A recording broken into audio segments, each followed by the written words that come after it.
Pour trouver votre chaîne, il vous faut 3 informations essentielles. Le pas de la chaîne, la jauge et le nombre de maillons. Nous allons vous montrer maintenant comment trouver facilement ces 3 infos. Le pas de la chaîne, c'est la distance entre 3 rivets de la chaîne, comme l'exemple présenté ci-dessous. Vous mettez votre pied à coulisse bien sur l'axe des 3 rivets, comme présenté, et vous n'avez plus qu'à lire la distance, ici en l'occurrence 18,64. On verra que c'est une chaîne 3/8. Nous avons 4 pas différents. Le 1/4 avec une distance de 12,70. Le 3,25 avec une distance de 16,50.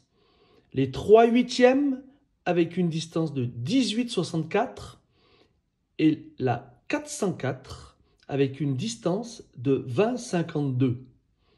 On observe qu'il n'y a pas sur la table 4 mais 5 chaînes. Pourquoi? Parce qu'il y a 2 3/8. La 3/8 LP, Low Pro, et la 3/8 normale. Toutes les deux ont une distance de 18,64. La différence entre la 3/8 Low Pro et la 3/8 classique se situe sur l'épaisseur du maillon ici. Pour la 3/8 Low Pro, on est entre 5 et 6 mm. Et pour la 3/8 classique, on est plutôt supérieur à 7 mm. Les différences sont dues aux différents constructeurs.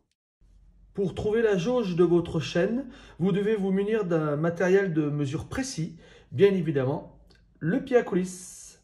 La prise de cote de votre jauge se fait soit par l'épaisseur du maillon avec votre pied à coulisse, soit par la jauge de votre guide.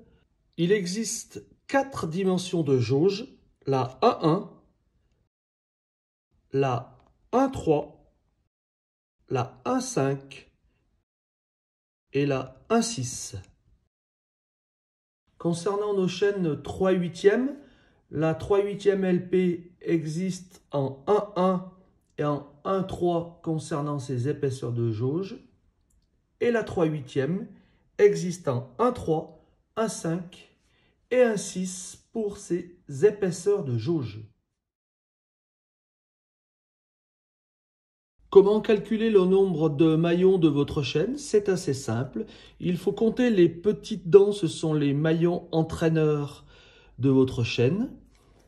J'ai l'habitude de mettre un petit point blanc sur un maillon de façon à le repérer plus facilement, ou une petite flèche en papier pour éviter de recompter 2 fois. Et c'est parti.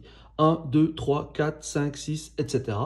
Sur cette chaîne, en l'occurrence, il y a 52 maillons. Voilà.